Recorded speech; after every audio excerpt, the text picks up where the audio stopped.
Hi, I'm Rachel from Away with the Fairies, and today we've got another fairy garden tutorial for you. Today I'm going to be showing you how to make a fairy hobbit garden that includes a dragon cave.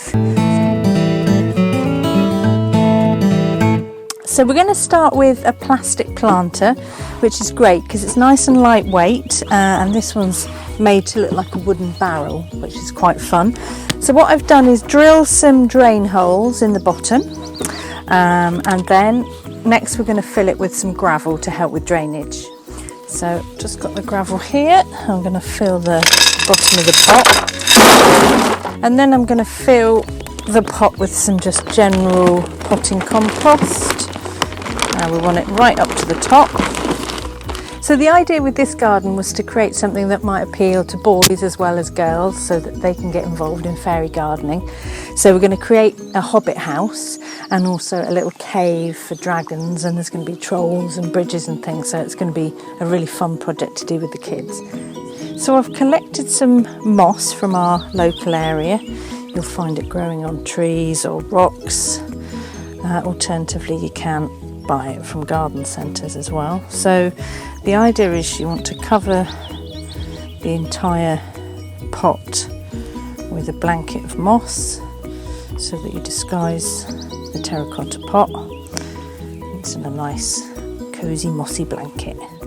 So next I'm going to add the door to the front of our hobbit house. Now this is our opening porch fairy door, which is really cute. So it's got a nice round door, and then you can open it and it reveals an interior with bracket fungus and another door, which is really cute. So that's going to go at the front of the pot like so. Now that needs leveling up a bit, so I'm going to just put a rock underneath. Yeah, so that's nice and level. Now the next thing I want to do is just disguise any of these gaps. Again, I'm going to use moss. So that's our hobbit home with the mound, which is nice. And then next we're going to do a little cave for the dragons to live in. So we've got a terracotta pot again for the dragon cave. And what I've done is sprayed the inside of the pot with black spray paint, so it just looks a bit more cave-like. So I've put my cave pot in place, and again I'm going to cover it with moss. So we don't want to see any of the terracotta pot. So there's our hobbit house and our cave created. So who lives in a cave, you might ask? Dragons. So I've got a couple of really nice little dragons, an angry one and a cute one. So we're going to put those inside the cave now.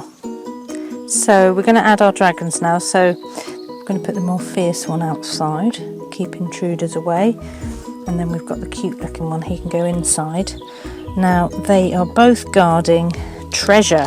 We all know that dragons have treasure. So what I've done is I've sprayed some gravel with gold spray paint, just so that looks like dragon treasure, and I'm actually going to put that, I'm going to move him for a second, I'm going to put that at the back of the cave. So that's the dragon treasure. So there's not going to be a lot of room in this garden for plants, but I do want to add a sedum, which is a nice alpine plant that creates a lot of ground cover. So I'm going to put that in the middle here between the hobbit house and the dragon cave. So next I'm going to add the troll bridge, which is going to go just at the back here, and every self-respecting troll bridge needs a troll, or Bob the Goblin as we call him, so he can guard the bridge. So next I'm going to add some decorative mirror sand, which I got from a local supermarket, but you should be able to get it in a garden centre or florist supplies. It's kind of cool because it's going to look a little bit like water. I'm just going to lift the bridge up so we can get it all covered up. So as you can see, that reflects nicely in the sun. Better put Bob back on his bridge. I'm going to add some gravel to the front of the garden now. You can use aquarium gravel, or this, I got this from a local garden centre. It's like a decorative gravel for floral displays. As you can see, the garden's really starting to take shape now, so we really just need to add a few more accessories to finish it off. I'm going to add some glowing acorn lamps now that are a new product on our website. Now they're really fantastic because they charge up during the day and then they glow in the dark. So I'm going to add 2 to the entrance to the cave, and 1 on each side of the hobbit home, and then 1 at the back here near the troll bridge. So they'll emit a really lovely soft glow after dark.